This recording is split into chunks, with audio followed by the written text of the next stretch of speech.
mabasa sa atin. Sulat ni David sa Psalm 103. Parang tayo yung nagsasalita para kay Lord. Ayan po. Si Yahweh ay pupurihan, o ating kaluluwa, at lahat ng nasa akin pagpupuri sa Kanya. Pupurihin mo sa Pina ang banal na ngalan niya. Si Yahweh ay pupurihan, o ating kaluluwa, at huwag mong kaliligtaan mabubuti niyang gawa. Ang lahat kong kasalanan ay siya ang nagpapatawad, at anuman ating kasakit, ginagamot niya ang lahat. Amen. At sa bingit ng kamatayan, ako ay niligtas at pinagpapala ako sa pag-ibig niya. Amen. So, yun po ang parang napakabuti ng Panginoon. Amen po. Bago po tayo mag-worship, let's pray. Hallelujah, Lord God. Panginoon, maraming salamat po sa kahapon ito, Panginoon, Lord God. Na ulit pinagsama mo kami lahat upang ikaw ay papurihan, dakilain, sampahin, at bibigyan ng lahat ng papuri, Panginoon, Lord God. Ikaw po sa amin sa mga buhay, Panginoon. At naman, Lord, buksan niyo po ang aming puso, ang aming isipan, ang aming kaluluwa, Panginoon, Panginoon, sa presensya, Panginoon. Turuan mo kami, Banal Espiritu, maintindihan namin ang iyong mga salita sa hapong ito, Panginoon, at may pamuhay po namin, Lord God, sa habang buhay namin, Panginoon. Maraming salamat, Panginoon, sa iyong pagmamahal. Salamat po sa pag-ingat mo sa amin, pagpapunta nito, Lord. Napakalaging victory, Panginoon, na kami ay nakarating sa lugar nito, Panginoon, Lord God. Upang makatagpo ka, Panginoon. Salamat, Lord, sa iyong lahat ng pagpulat ng mga tao. Sa pangalan ng Kristo Jesus. Amen. Amen. Amen. Come on, if you're ready to worship the Lord in this place, then come on tayo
true worship. I was a wretch. I remember who I was. I was lost. I was blind. I was running out of time. And sin separated.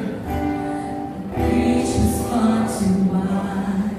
From the far side of the chasm, you held me in your side.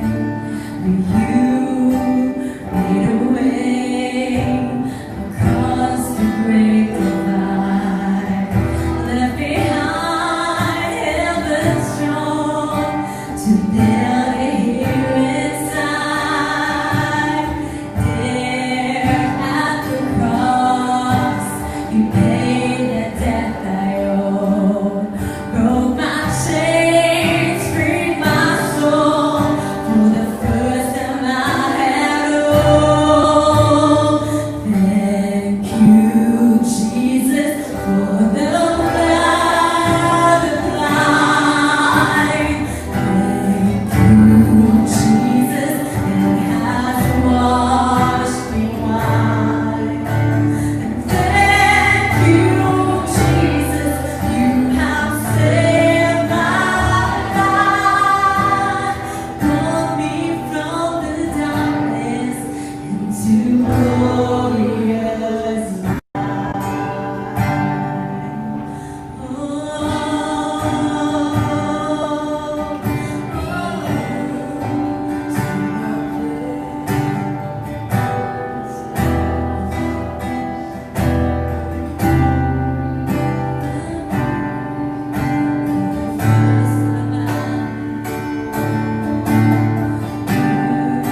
is nothing stronger than the love of God poured out for us.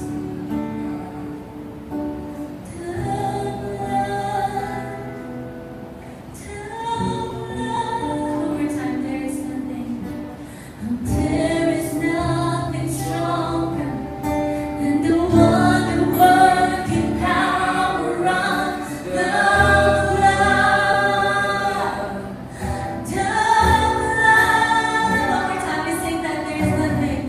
There is nothing stronger than the wonder working power of the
To you are all things.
tayong umikot sa glit. Yeah, just greet somebody. Yeah, welcome to church. Yeah, good afternoon. Yeah, just come Dora, come on. Just greet someone. Yeah, tell them, good afternoon. I'm so happy that we're here. Come on, let's just give that 1 minute to just greet and connect. Baka meron dyan mga na-miss mo. Ayan, di mo nakasama na matagal. Come on, just sige po, galaw-galaw mo tayo. Hindi kayo umalis sa upuan niyo. Sige, galaw-galaw mo. Yan, punta kayo sa mga, yan, mga pwede niyo pong i-greet, pwede niyo pong kausapin. Just give them a high five. Welcome them to church. Happy Sunday! Welcome to church, guys! Yan. Praise the Lord. Sige po, ingat mo yan.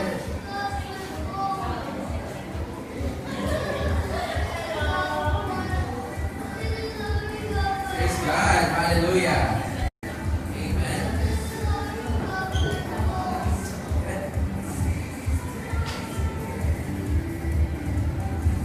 Praise God. We're gonna honor God today. We're gonna bless His name. Ang timid naman ang kamusta natin sa mga kasama natin. Yan. Come on. Welcome po. Yeah, we're happy that you're here today. Amen. It's happy to be in church today. Ready na ba tayo? Are we ready to give to God today? Are we ready to offer to the Lord the best that we have? Amen. Hallelujah. We're gonna give God our everything. We're gonna give God our best we offer today.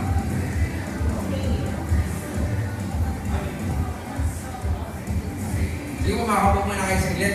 Come on, sit down first. Praise God. With a few announcements for our church this week. So, last week po natin, we had our DNA sessions. Hindi po kayo naka-join.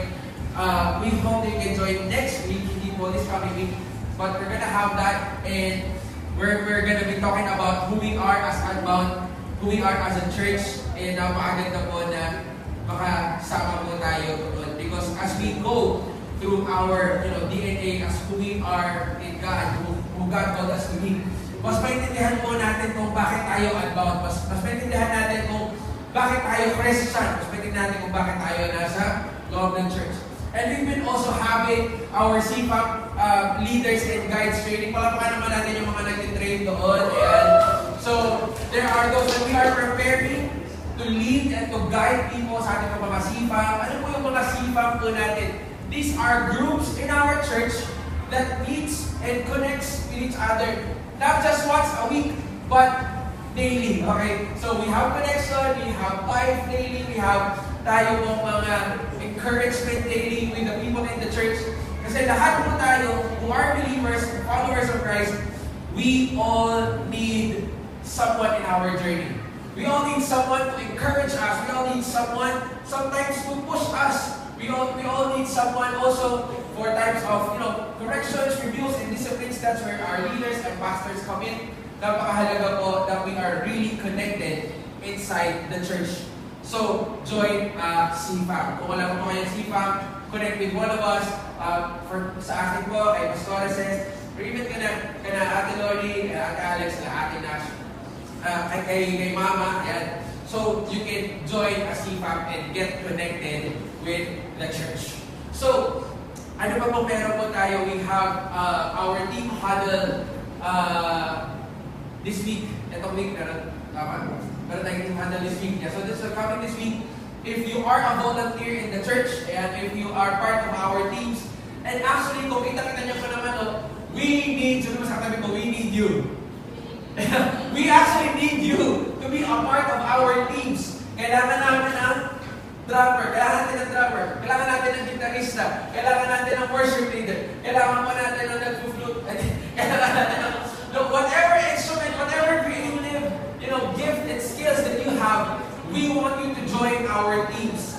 So, if you want to be part of our media team, ayan sila sa likod, nagkakagulo. So, ayan, yung mga video po natin, we want you to join our teams. Okay? So, also, we need some admin help. Ayan, kami po mag-asama din with our admin. Maybe Pero dito, Pastor says will contact you and ask you about it if you can be part of our admin in our church. Because there are things that we are doing, we are moving forward, and we're believing na we need each other to be able to do this. At isa pa pong ministry na kailangan talaga natin ng help also is with our kids church, our kids ministry. Sino pa hindi naniniwala na yung mga kabataan napakahalaga na matrain sila sa Panginoon? Amen? They need to be trained for more, to get to know more of God, to live for God. So if you have that passion, to help the kids, to train them up, join our kids ministry. We need your help. Okay? So napakaganda po sa atin. And you know what? The strength of a church is not its seating capacity. Pero ang strength ng church is in its mobilization, its incentive. It's when people are actually moving. We can do something, we can be a part of this. Sabi mo nga sa katabi mo, I'm a part of this. I'm a part of this. Yes, I'm a part of this. If you're a part of this, what are we doing? If you're a part of this, what part are we actually in? So, napakahalaga po because later on din sa word na din i-share ko. Alright? So, we need you in our ministries. So, meron tayong mga CFAP. Meron po tayo din mga nag-training for our CFAP leaders and guides. We have our DNA, next week DNA sessions. That's every other Tuesday, 8 p.m. So, maganda pa maka-join din po kayo. And what else do we have in our church? On September 21, tanda mo na yung date, September 21, that's a Sunday also. Hindi po tayo dito magsa-service. So, on September 21, 3 p.m., ang service po natin ay doon sa may Barangay Don Bosco, People's Park. What are we gonna do there? We're gonna have our Love the City event. This is our event na kung saan we are engaging the community. We are going to the homes, to the streets, sharing Jesus, inviting people. Maganda po maging parte po kayo dito. So we have their activities for the kids, pero mga little carnival for the kids, food for the people coming in. So it is gonna be a real celebration. Pero ang pinaka-goal talaga natin dito is to win souls to Christ.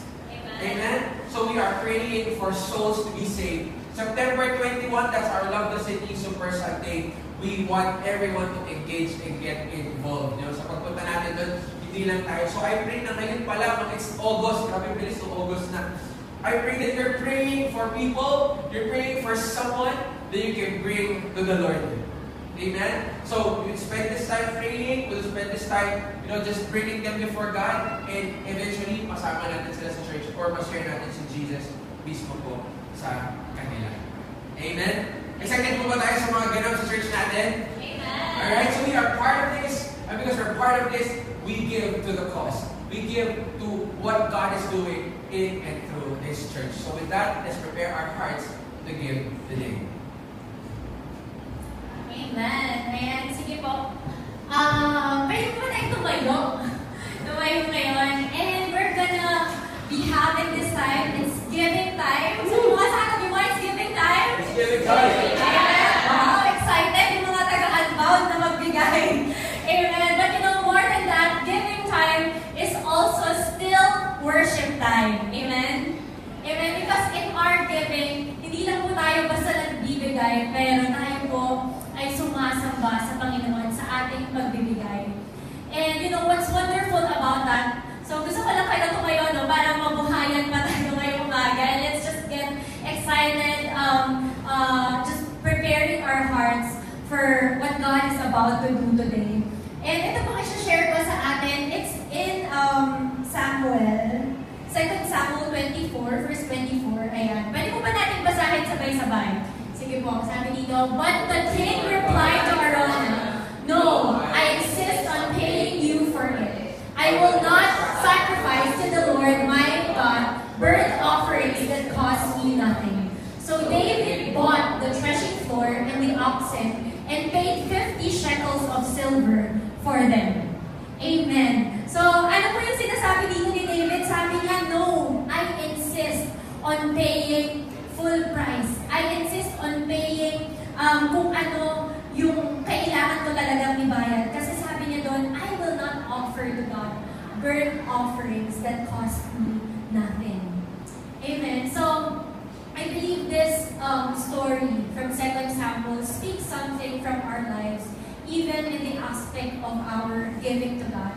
Sa pagsamba natin sa Panginoon sa ating pong pagbibigay, this is actually a test.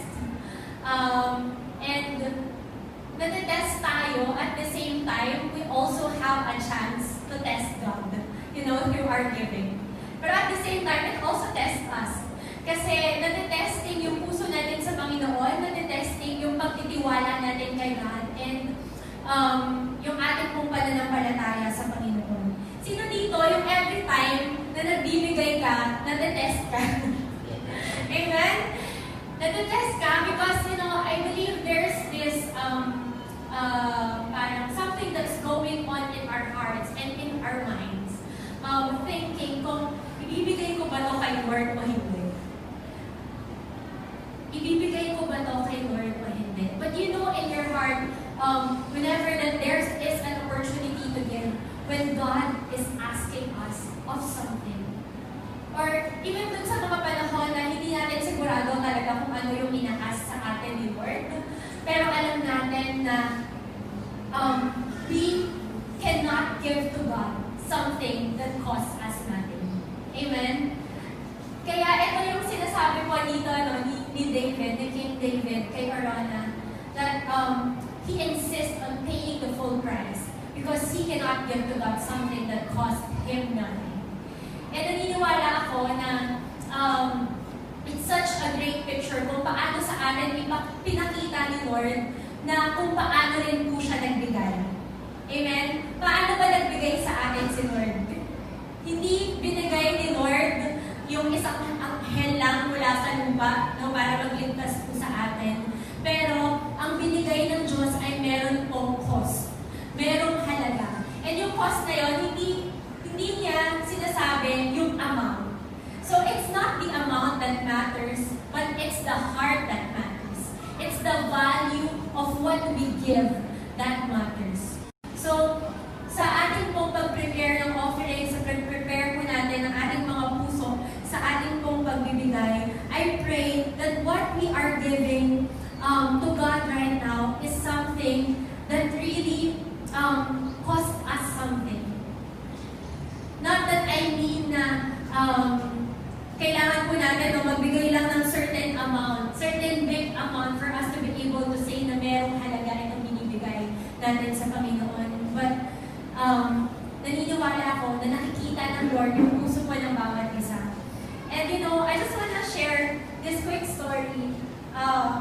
Ito pong mga nakaraan na buwan that I have been really praying for my work sa family po namin, been praying for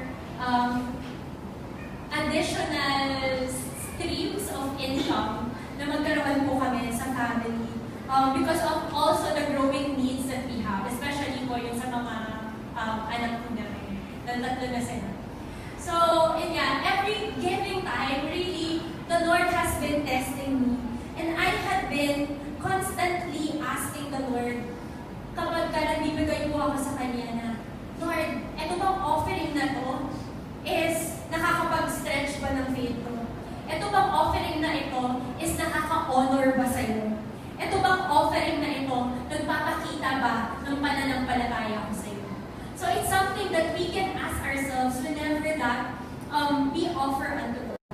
And during those times, ito po mga nakaraan na ones, that I have been challenged, sa akin sa isip ko lang, bilang nanay ka, na lagi mong iniisip yung future ng family mo and all that.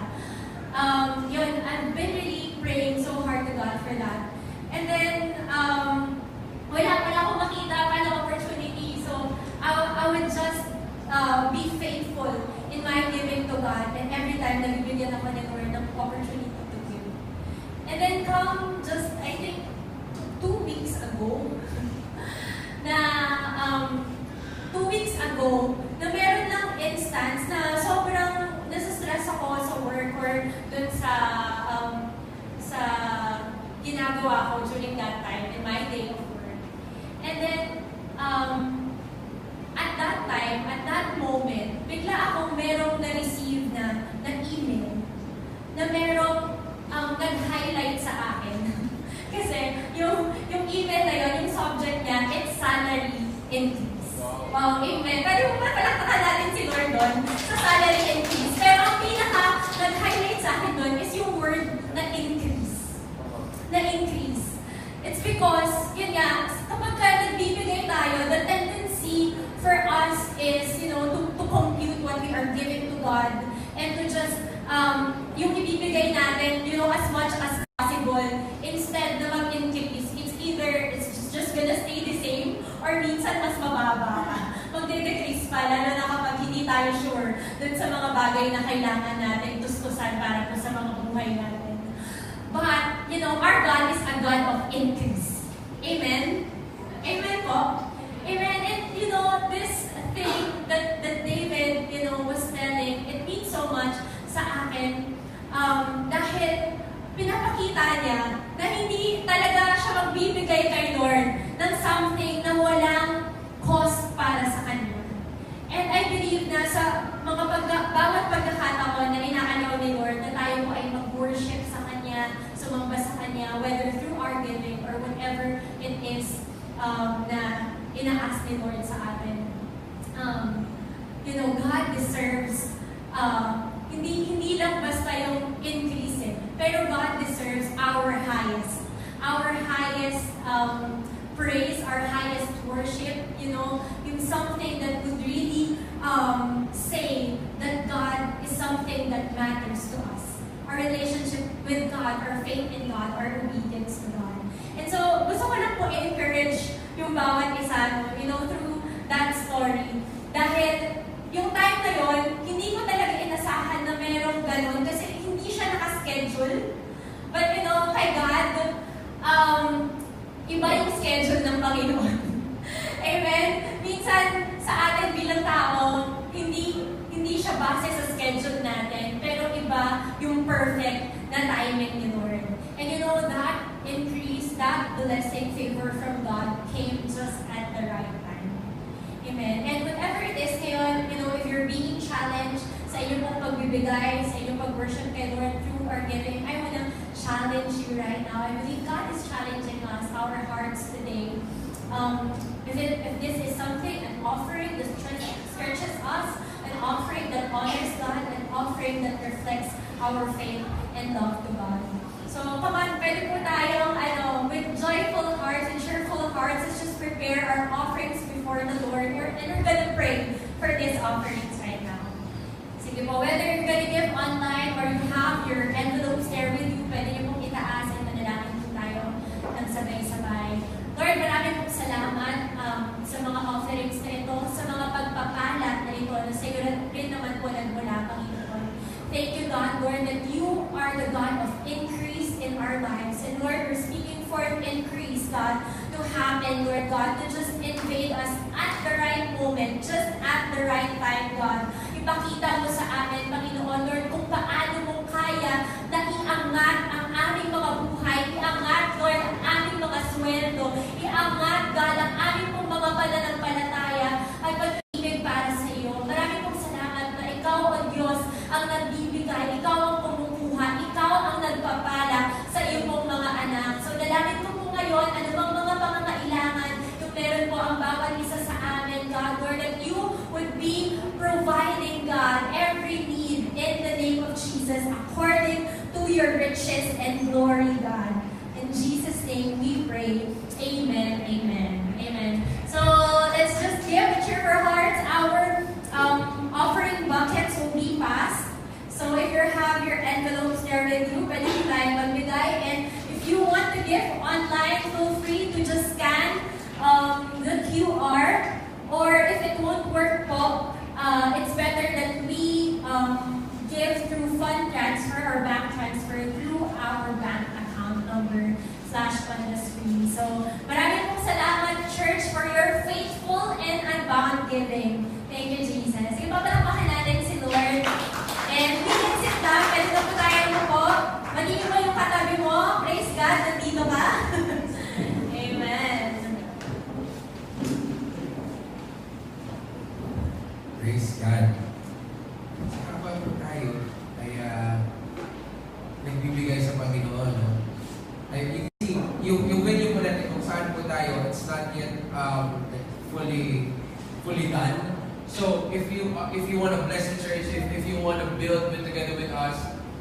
just approach us, just let us know. Kasi meron pa din tayo mga needs for the church. And I want us to see na kung nasaan po tayo lugar. Ito po kung nasaan po tayo ngayon. This is our home. This is our home. This is not just a venue where we gather. I want you to see this as a place where it is a home that God has given this family, this church. I want us to see this as a home, especially right now, that we're going to have our communion.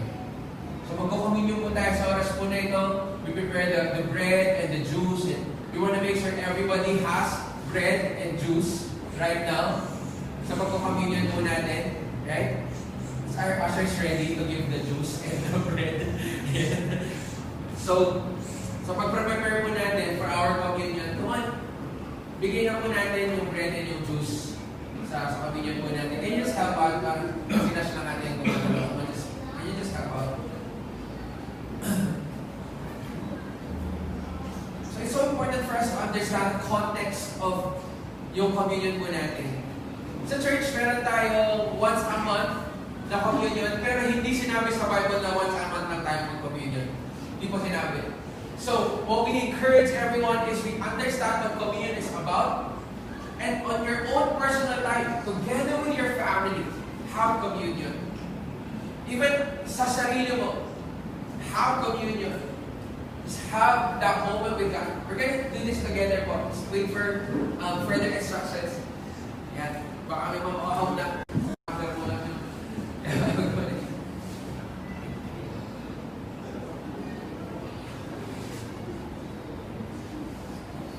Thank you. So as we look at communion, this is what we're going to talk about also today. Kung titignan po natin maigi, no? In the book of Corinthians, when Paul was talking about communion, sabi doon, "For I received from the Lord what I also passed on to you. The Lord Jesus, on the night he was betrayed, took bread, and when he had given thanks, he broke it and said, 'This is my body, which is for you. Do this in remembrance of me.' In the same way, after supper, he took a cup, saying, 'This cup is the new covenant in my blood. Do this whenever you drink it in remembrance of me. For whenever you eat this bread and drink this cup, you proclaim the Lord's death until He comes." Sa Bible po, ang communion is like a Passover celebration. It's supposed to be a celebration.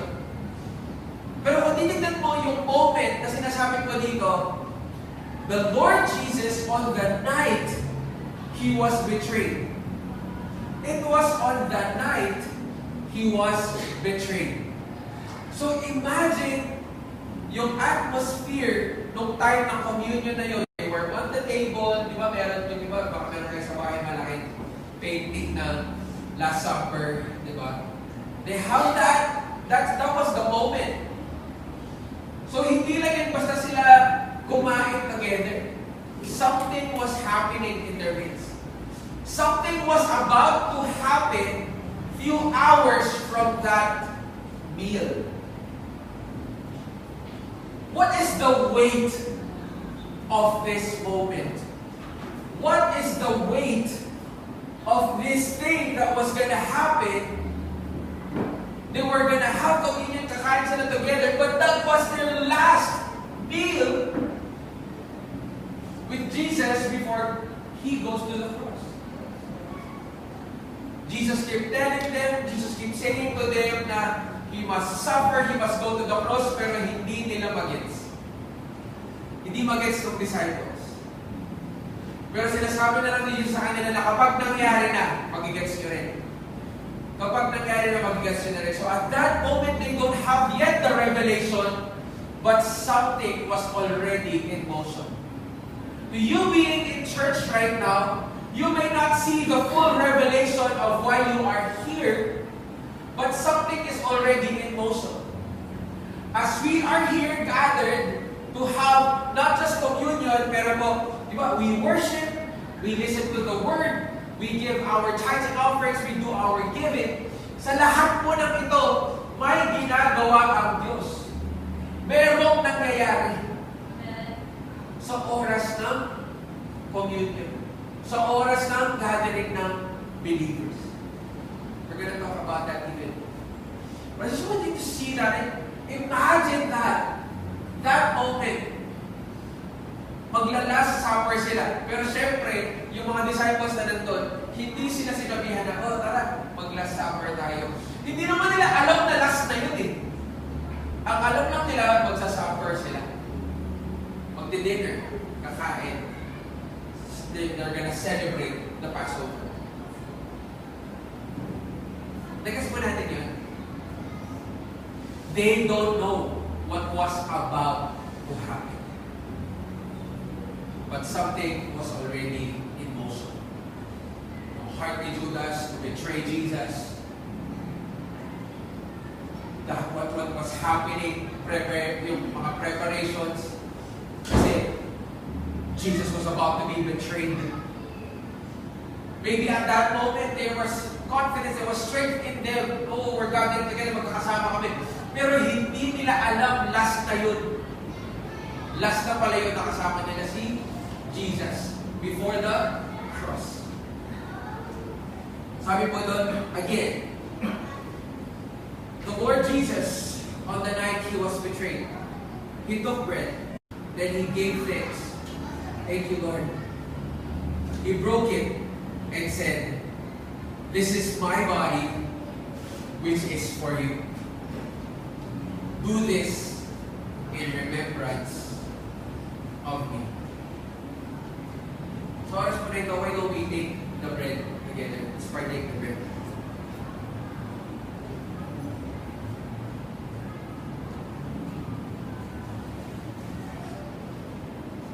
And in the same way, after supper, He took the cup, saying, this cup is the new covenant in my blood.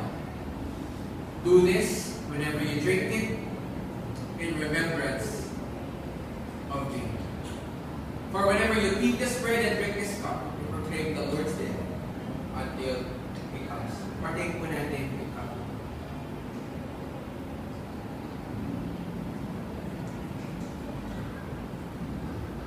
Why don't we just pray? So oras po nito. Lord Jesus, we thank you for the body and the blood. Salamat po, Panginoon, that we can have this. We have the privilege to do communion. Maybe truly understand what it means and what you're trying to say and what you're trying to do sa amin whenever we have this communion. May it not be just a practice that we do inside the church, but something that we do because we are the church. We are your people, God. Maraming pong salamat, Panginoon, for your goodness, your mercy. We thank you, God, that you are in our midst right now. And even as we talk about the Word, pagsasaluhan din namin yung salita mo, Panginoon, mag-usap ka po sa amin, turuan mo po kami. Teach us, mold us, transform us. Holy Spirit, have your way in this place today.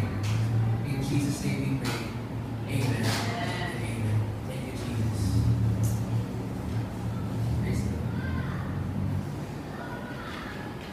Our ushers will help us in our elements. Balik po natin sa kanila. Huwag niyo na pong iuwi yung cup as remembrance. Siguro naman may baso pa kayo. Praise the Lord for today. So good to be in church. Now, I just want to remind us, as a church, ang communion po ay hindi pang sa loob ng simbahan lang. And if you understand, church is not about a building. Church is not about a place. Church is about a people of God. The context of church, which is in the word means iglesia or ecclesia, these are called out ones. Sabi niyo nga po, called out. Okay? Tinawag ng Diyos. These are people that God called. We are God's people. He called us closer to Him. He is calling us to know Him. That's why we are in church. Can we turn on po the lights dyan? Baka po mayroong mga mag-notes. Di sila makapag-notes. Thank you.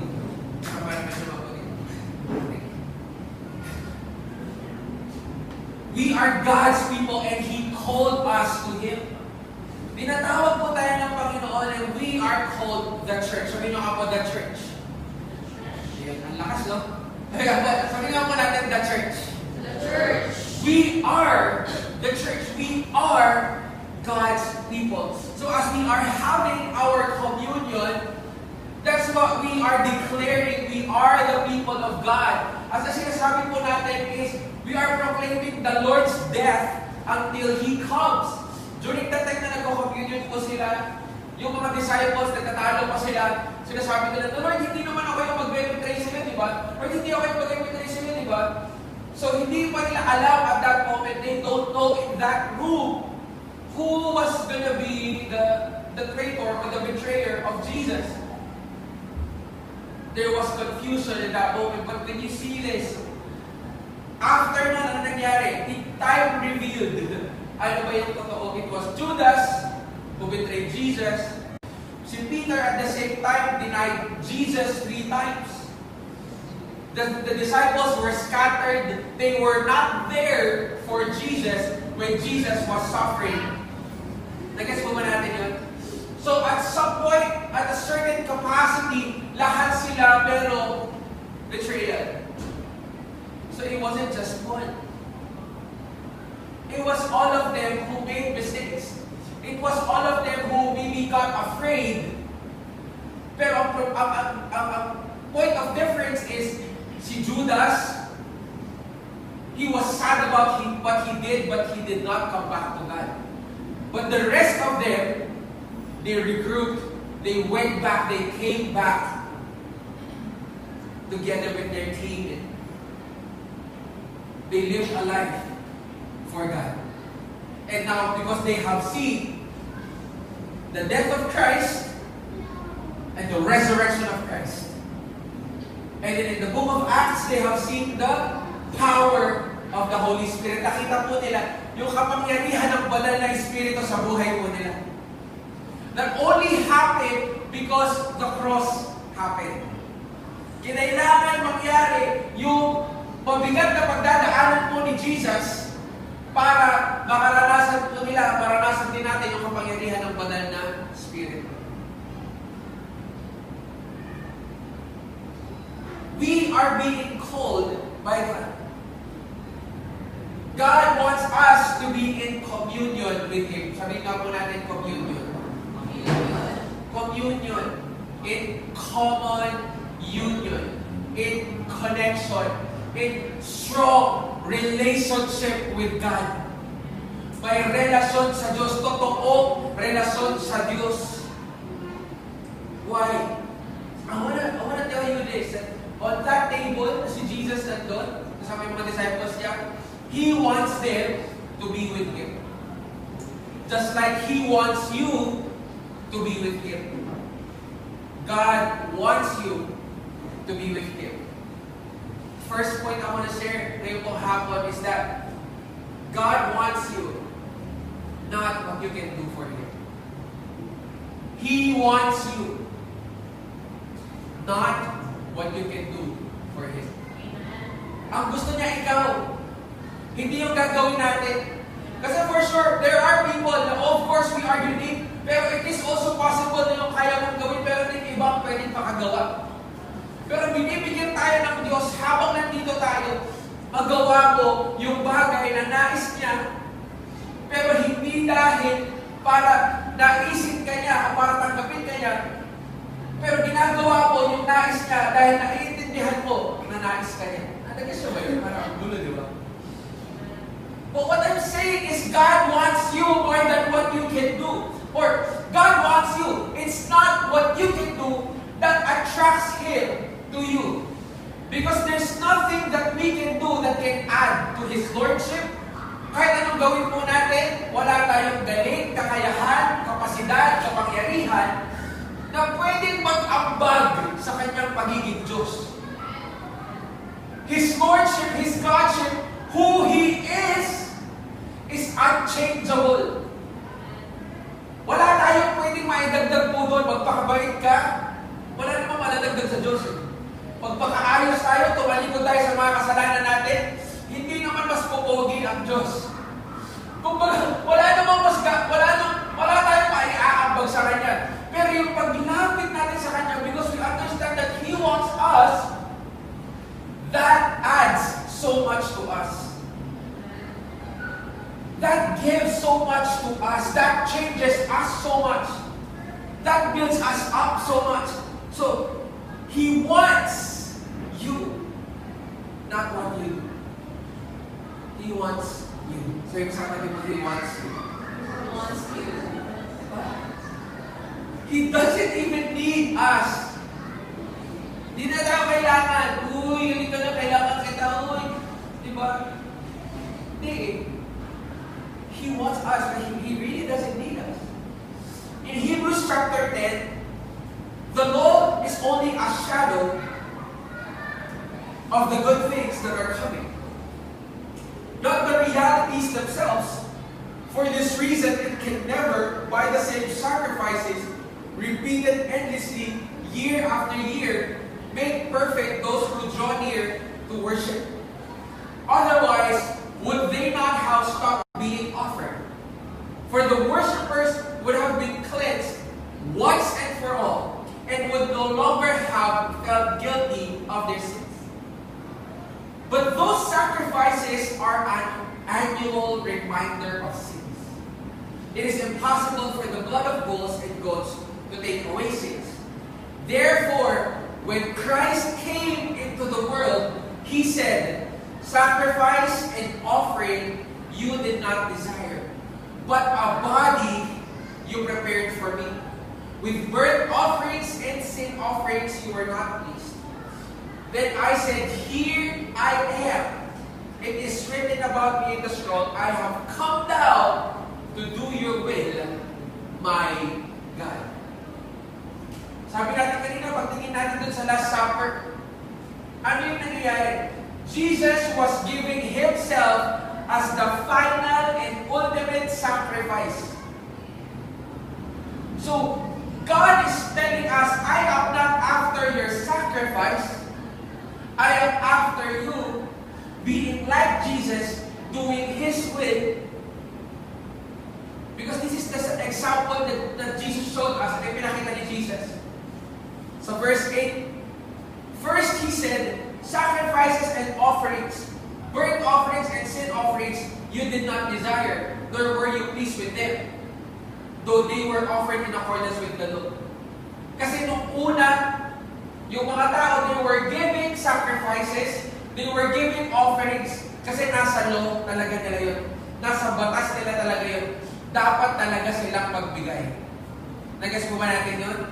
But in the process, habang tumatagal yung panahon, yung pagbibigay ng mga tao ay naging ritual, naging relihiyon, naging batas, at hindi na siya naging laman ng puso nila na nais ko talagang tunay na magbigay sa Panginoon. Because maaaring nagbibigay sila, naandun sila sa templo, pero silang binibigay ng mga sacrifices and offerings, but their heart is far from God.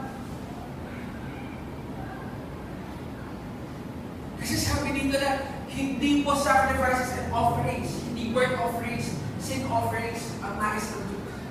Because every time people give their sin offerings, bigyan sila ng bigyan ng sin offerings, it only means one thing, you keep on sinning. Patuloy ka pa na nagkakasala, kaya gusto magbigay ng sin offering. But what God is saying is, it's not the sacrifices, it's not the sin offerings, it is you living in the will of God.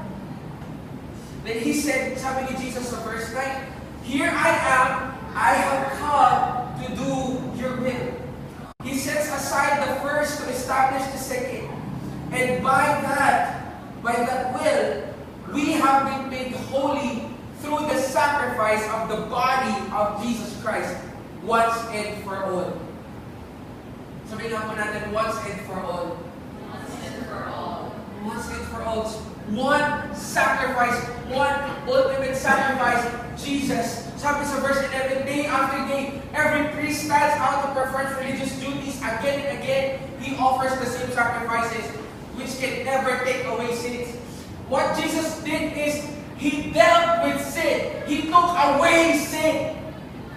He dealt away with sin. Sabi dito, but when this priest had offered all time one sacrifice for sins, He sat down at the right hand of God. This is what Jesus did. Pinagbayaran niya one time lahat ng kasalanan. And since that time, He waits for His enemies to be made His footstool. For by one sacrifice, He was made perfect forever those who are being made holy.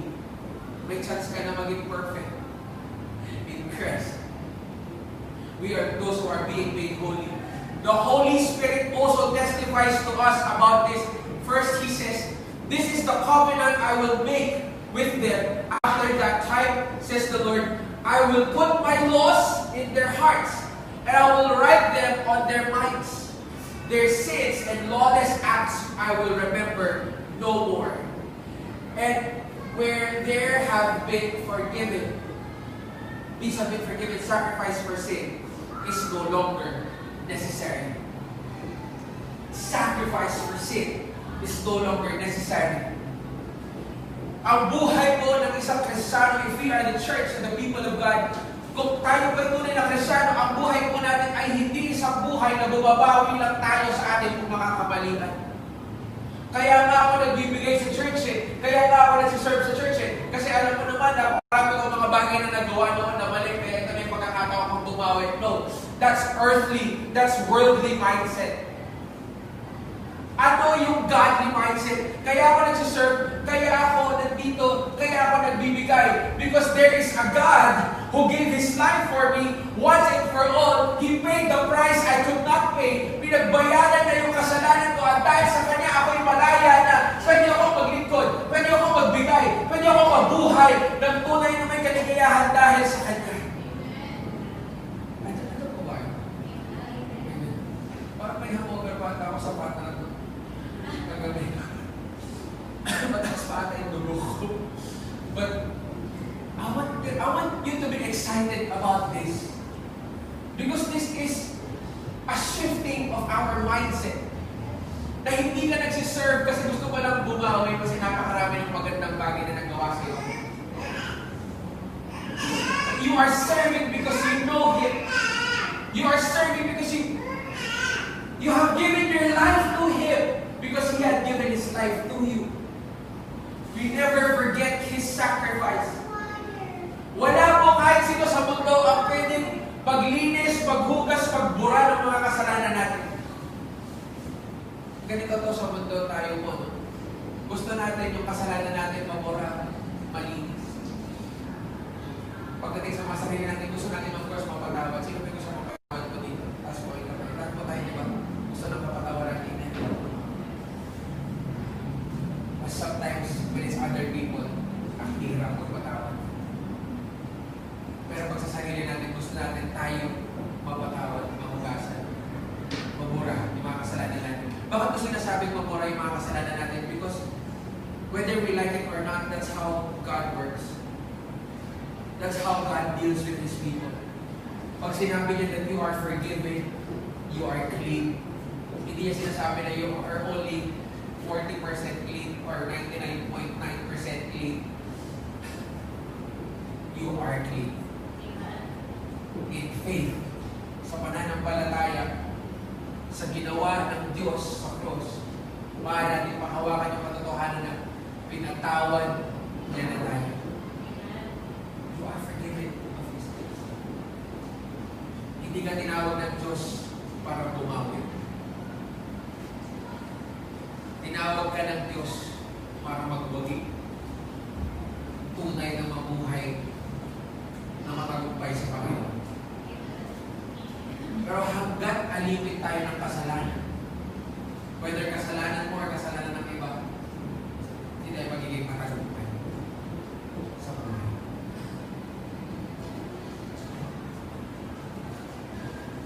It is Jesus who paid the price once and for all.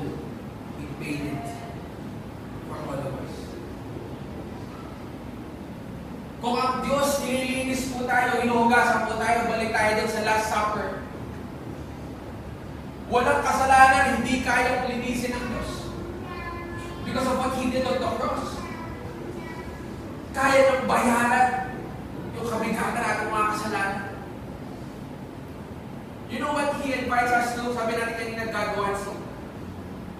Ngayon, you understand that He invites us to a life of repentance. God invites us to a life of repentance, not a life of contemplation. Not a life of contemplation. Hindi ka niligtas ng Diyos para ipaalala sa iyo araw-araw na nagkasala at nagkamali ka, madumi ka, wala kang pag-asa. Hindi ka niligtas ng Diyos para sabihin sa iyo na hindi na magiging maayos yung buhay mo, mananatili ka na dyan sa kasalanan na meron ka. Ang mensahe sa atin ng Diyos, ang invitation sa atin ng Diyos is a life of repentance, a life of turning away from sin, turning away from our old life.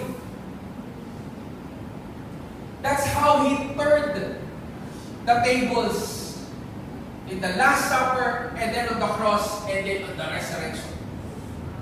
Akala ng enemy, matagumpay na siya.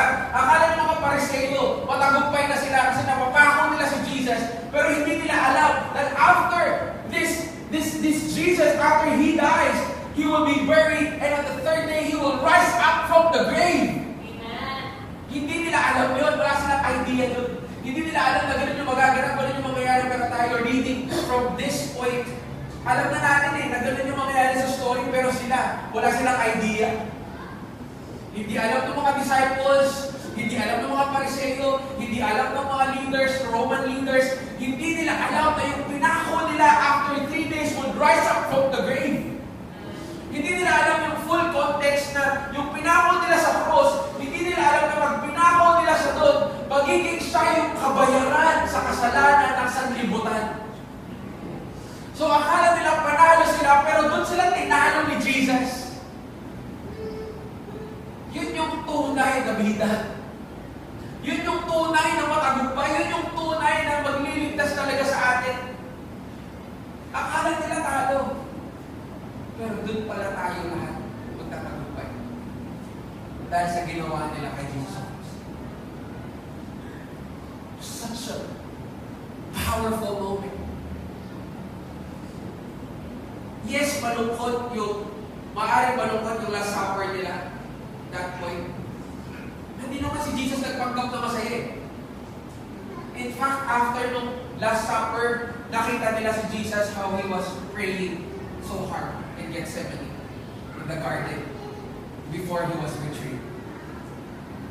Jesus was telling them something's gonna happen. Hindi niya binigay yung details, pero sabi niya, tonight, I will be betrayed. It was a heavy, heavy meeting. But He wanted Him.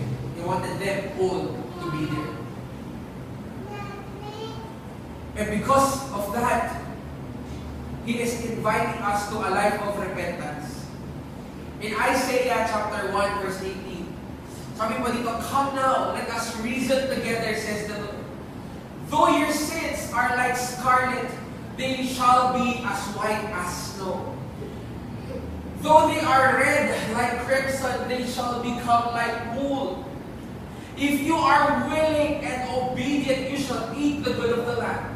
But if you refuse and rebel, you shall be eaten by the sword, for the mouth of the Lord has spoken."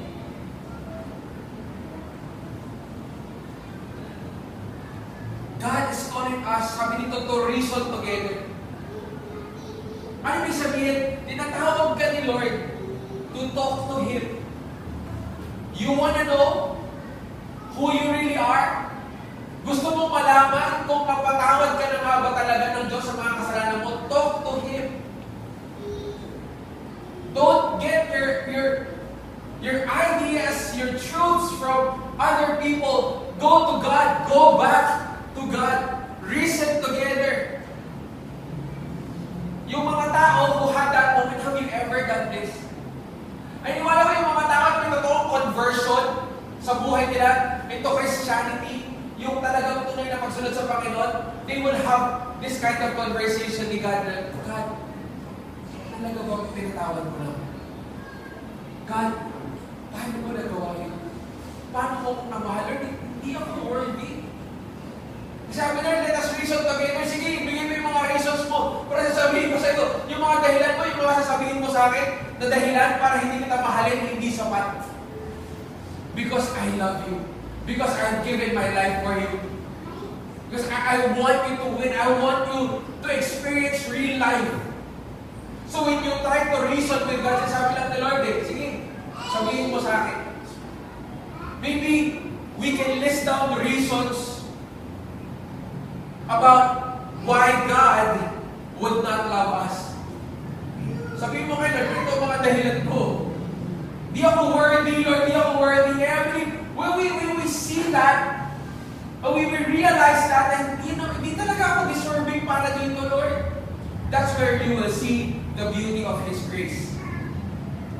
That's where you will see the beauty of His mercy. Yung kapatawaran ng Diyos, mas ma-appreciate natin kasi alam natin sa mga sarili natin, na-realize natin yung katotohanan na hindi naman talaga tayo karapat-dapat para matanggap yun, but God is saying, no, you are. You are worth it. You are worth it. Every pain, every drop of blood, every hurt that He went through, every word that was spoken against Him, pwede mong sabihin sa Panginoon, Lord, hindi talaga, hindi ako karapat-dapat, Lord. You're just saying it, God is saying, you know, you are worth it. Don't, I love you. Reason together. Don't hide away. Don't turn away from God. With the moments that you doubt, reason with the Lord. As long as you are talking to Him. As long as you are praying to Him. As long as in humility, you are drawing near to God. At sasabihin niya sa iyo, anak, ito yung katotohanan. Though your sins are like scarlet, they shall be as white as snow. Madumi ka, nagkasala ka, may nagawa ka, tingnan mo yung gagawin ko sa iyo, I have cleansed you. Kahit na gano'n pa ang madugong ng buhay mo, I will cleanse you. I will give you a fresh start. I will give you a new beginning. If you're willing to be, if you are willing and obedient, you shall eat the good of the land. Willing and obedient. Kanina yung word ni Jesus. You don't want the sacrifices, you don't want the burnt offerings, but here I am, doing your will. Here I am, obeying the Father. Here I am, Lord. That's what I do. I'm giving my life to you. And in that willingness and obedience, ano nangyari? Ano yung reward ni Jesus? The reward ni Jesus was salvation of the people. Because of His obedience, salvation was multiplied. Natanggap ng mga taong dapat nakatanggap yung mga tao dito sa Alba ng forgiveness, ng salvation, new life with God. Because of the obedience of Jesus, grace was multiplied. Mercy was multiplied. Even to our generation, umabot sa atin. Bakit po? Because of the obedience of Jesus.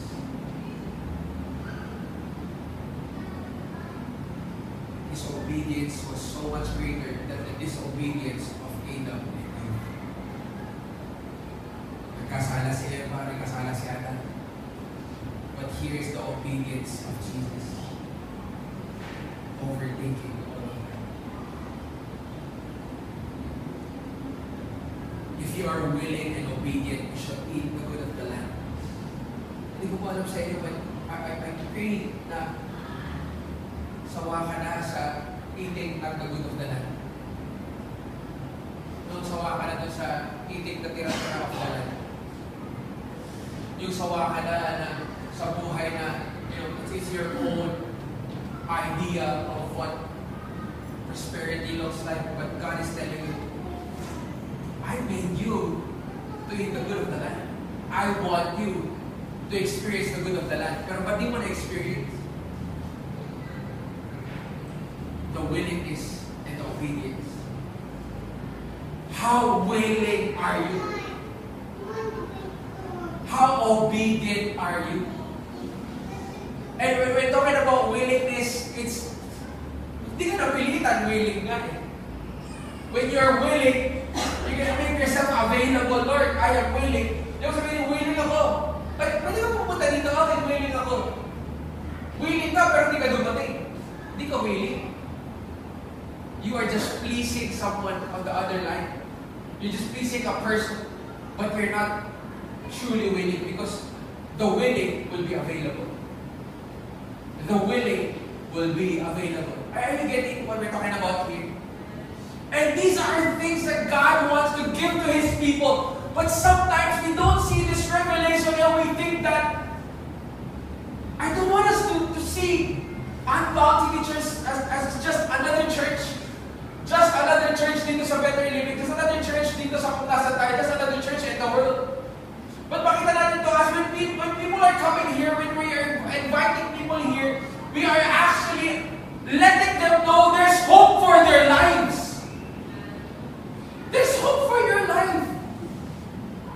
Many of us who are here right now, we were once messed up. I was once so messed up with my ideals, my principles, and the way I was living. Many of us have made different kinds of mistakes sa mga buhay po natin.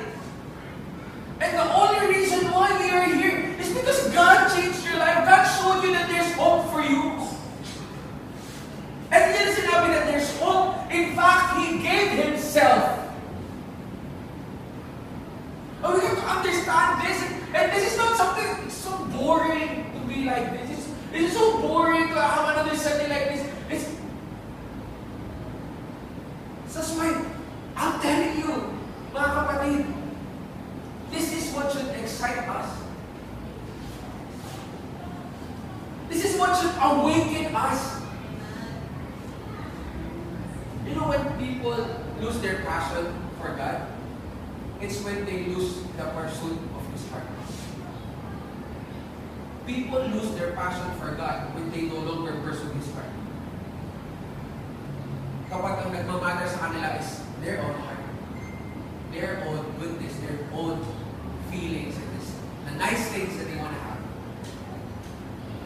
But when we are in absolute pursuit of God, I want to know His heart. I want to hear what His heartbeat sounds like. Alam mo ba yung nararamdaman ng Diyos towards people? He wants people to find this life in Him. But what are we doing about it? Imagine this. There are churches having communion Sunday after Sunday, they have their communion, right?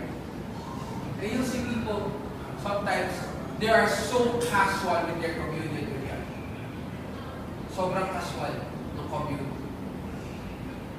But have they forgotten that this is the context of that communion? Yung malalim na dahilan ng communion na yun. Kaya ni Jesus binigay yung buhay niya. Hindi niya gusto pagtatag ng simbahan. Gusto niyang iligtas yung sanlibutan. Gusto niyang iligtas yung mga tao sa mundo. That's why churches exist. And only churches in communion with God understands that. So are we a church celebrating communion, or are we a church in communion with God? Like really in communion with God. Alam, naiintindihan namin kung bakit ka pinako sa cross. Naiintindihan namin kung bakit mo binigay yung sarili mo. Naiintindihan namin kung bakit kinailangan mo na pagdaanan itong bagay na ito. It's because we are in communion with you. We are not just a church celebrating communion.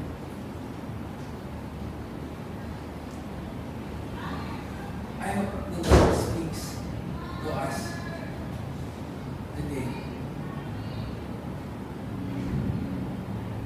In this topic. Kasi every time na magko-communion tayo, sabi ko nga po sa inyo, yung communion natin is not just when we are here. You can have it at your home. You can do it wherever you want.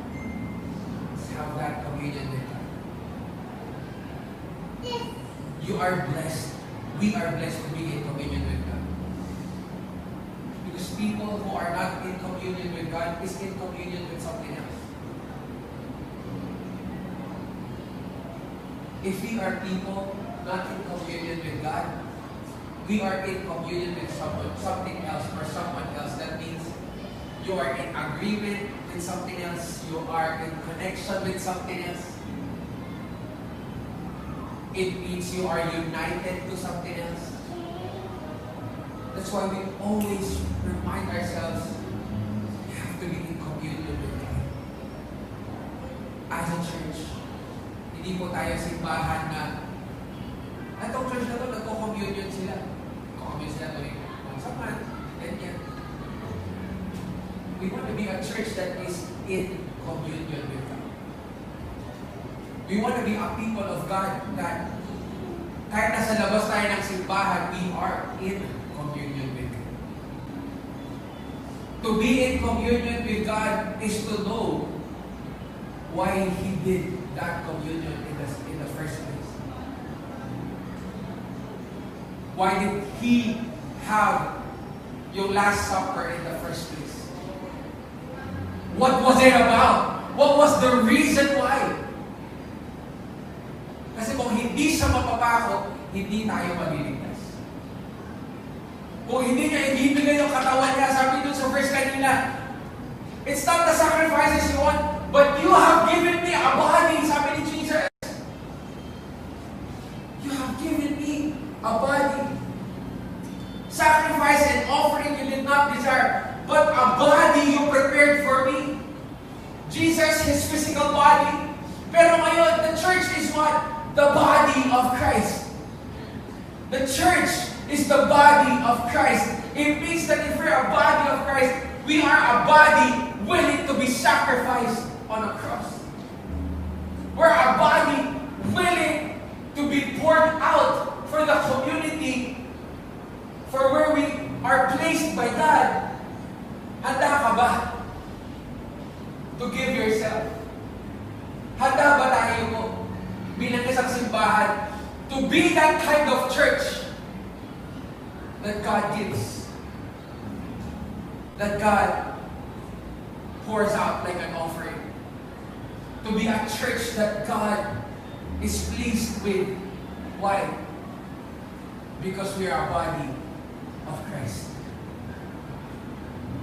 The church is the body and Christ is the head of the church. Hindi pastor lang, hindi leaders lang. Christ is the head of the church. It means that Christ must be magnified. We are blessed, mga kapatid, that we are in communion, to be in communion with God. Not just to celebrate communion. Sabihin nga pa natin, to be in communion. That's the thing. That's the goal. It is to be in communion with God. Lord, am I in communion with you? Lord, in the life that I am living, am I in communion with you? Lord, ito yung mga pinagdadaanan ko, ito yung mga naranasan ng mga problema. Sa gitna ng lahat ng to, Lord, am I in communion with you? When you are in communion with God, there's constant connection, constant communication. There is a surrender. Because that moment right there, yung Last Supper was a moment of surrender. Jesus giving Himself. Broken body.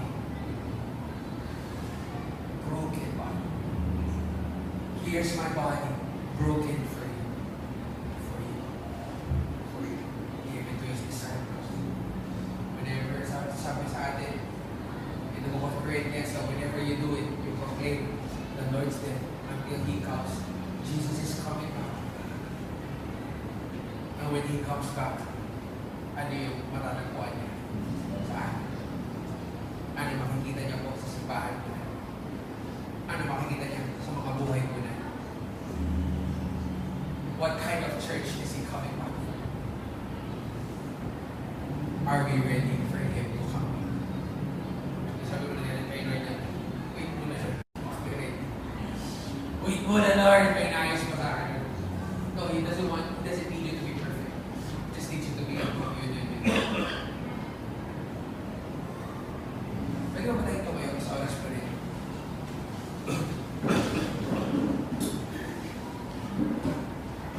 communion unites a church. But ano gagawin mo sa isang simbahan na united? Sa isa't isa pero not united with God. So what we really want are people, bawat isang tao, has this communion with God. This relationship with God. Lord, we are in communion with you. Lord, we are a people who understands your sacrifice for us. And in our communion, there is strengthening, there is healing, there is refreshing. But more than that, in the communion, bigyan natin doon yung sacrifice ni Jesus, and His sacrifice leads to our forgiveness. You are forgiven. We are forgiven. It's only because of the sacrifice of Jesus. One sacrifice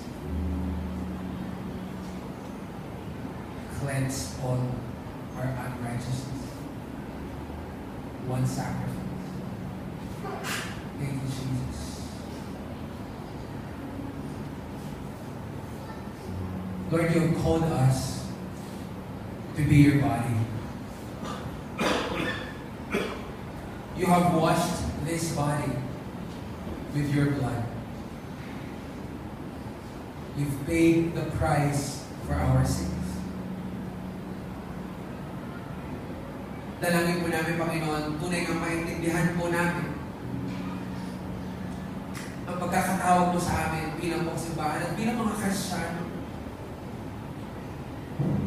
We don't come to the church to get motivated. We don't just come to church for just another information, but we really come for communion. To be connected with you, to be truly united with one another in faith, in love, in mercy. Salamat po, Panginoon. You've called us your people. May we live in constant dependence on you. As your church, as your people, transform us, Lord. Mold us. Shift our mindsets. If we are the body of Christ, the body is broken for the sacrifice, for the forgiveness of sins. If we are the body of Christ, then it means that we're all connected, we're all meant to work together, we're all meant to do something. Because we're your body. You are the head. You are the one leading us, Lord. So God, I pray that we don't waste this week. I pray, Lord, that we don't waste what is coming. But there are people around us. And when they're around us, they're actually around the body of Christ. When they're around us, they're actually around the people of God. So, anong point na nasa paligid namin sila if we're not able to bring them to you? What's the point of us being out there, just going and doing our work, just being good people in our families, but we're not bringing them closer to you, God? If we are in communion with you, we understand perfectly the message you're trying to communicate. There are people who are lost. There are people who are in danger because they are not in full surrender to you. There are people who are lost because they are not in your will. They're not living a life pleasing to you. They're chasing pleasures in the world. May we not be those people too. Na kami, Panginoon, naghahabol ng mga bagay sa mundo, but we understand our flaws and imperfections. Naintindihan namin, Panginoon, may mga pagkukulang at pagkakamali kami, but here we are, available. Because we don't just say we're willing, we are really here. Hindi lang namin sinasabi, Panginoon, na Lord, love ka namin, but we're really giving our lives to you, God. And there are people who needs to know about the love of God. There are people around this place who needs to know the forgiveness na pwede nilang matagpuan sa iyo, Panginoon. They need you, God. And we must understand that too, deep in our spirit, deep in our hearts.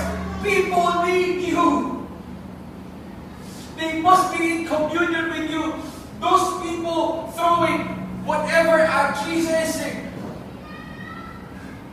mocking Jesus as He goes to the cross, hindi nila alam that you were giving yourself for them. And your prayer, Jesus, you said, Father, forgive them, for they don't know what they're doing. Baka nangalisin mo po sa amin, sa puso ng isipan namin, yung desire to punish people.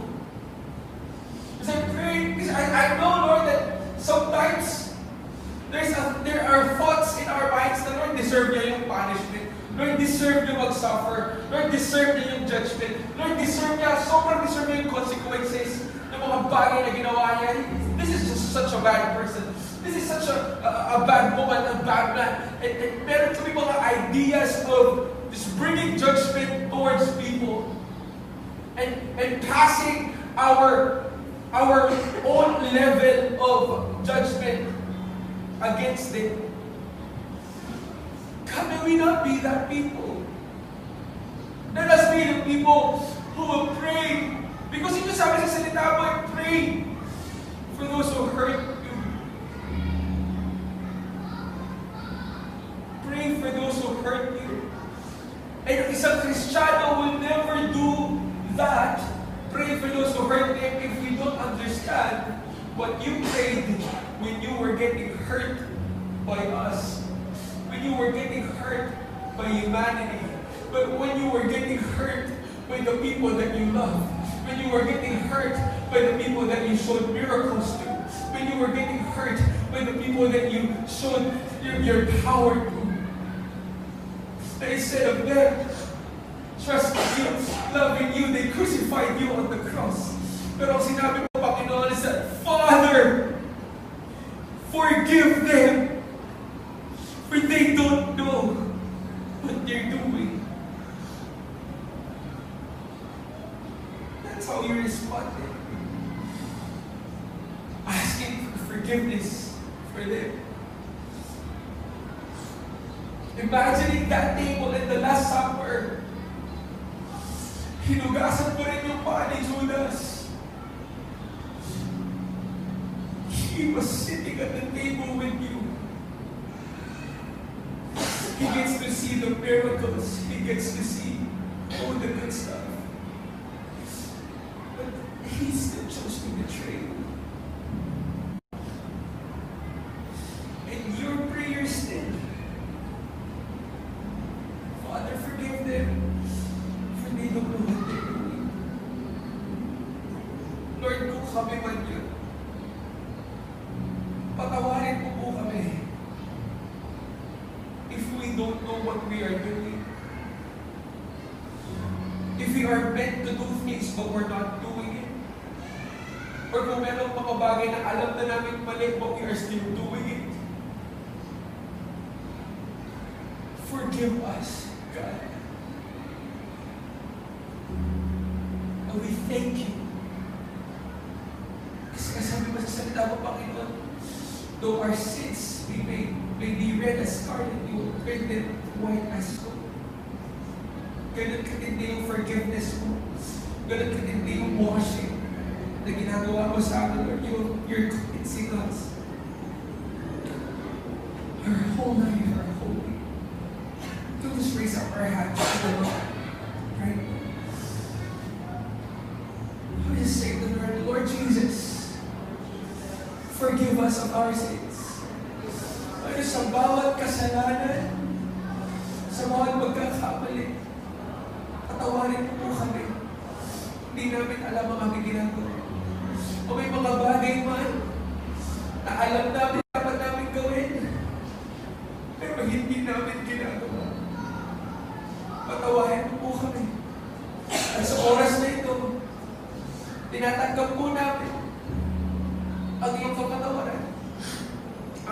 pagmamahal. Panginoon, maghari ka sa aming pong mga buhay. Let me just pray for you right now, God. For everyone here today, recommitted their hearts to you. I pray for a fresh start. I pray for a new beginning as if it's their very first time to receive Jesus in their lives. Jesus be our Lord. Jesus be our Savior. Be our King over everything sa mga buhay mo namin. We love you, God. We honor you. We glorify you. And we will live for you. One more time, raise up our hands to God. I'm going to pray blessing and favor over your life.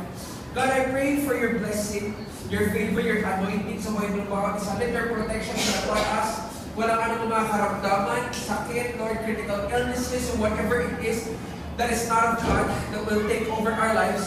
We pray, Lord, this supernatural protection. We pray, God, that we are covered by the blood of Jesus. We pray, Lord, we dispatch your angels to surround us, our family, our loved ones, even our finances. Lord, continue to be with us. Continue, Lord, to speak to us. Let the fellowship of the Father, the Son, the Holy Spirit be upon each one of us all, Lord. May we always seek your face. May we always seek you over everything else. Because we believe, Lord, all of these things shall be added unto us. We thank you, God, that we are free. We are unbound. In Jesus' name we pray. Amen. Amen. Amen. Why don't we just praise the Lord? Hallelujah! Praise you, Jesus!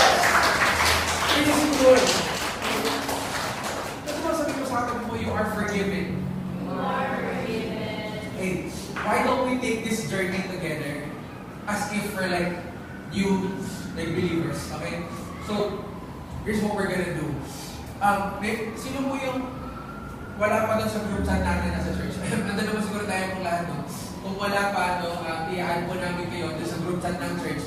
Doon sa group chat ng church, right now, in a while, we will be sending a PDF of like a daily devotional. It may look basic to some of us na medyo matatanda ng Christians, but nevertheless, let's do that together. And tignan natin kung paano makausap sa atin. Ang title po niya is You Said Yes. So we're gonna read that PDF together. So mga two pages lang siya sa isang araw. Pero napakaili lang. And then there are verses there. So, are you ready to do that? Yeah. We're gonna do that together. Pwede ba gawin yun? Tapos let's talk about it. We'll share the PDF to you. And let's journey together. Because we all said yes to the Lord. Amen? Gagawin ba natin yan? Yeah, so let's do that. Praise the Lord. Enjoy this Sunday with God. God bless everyone. See you next Sunday.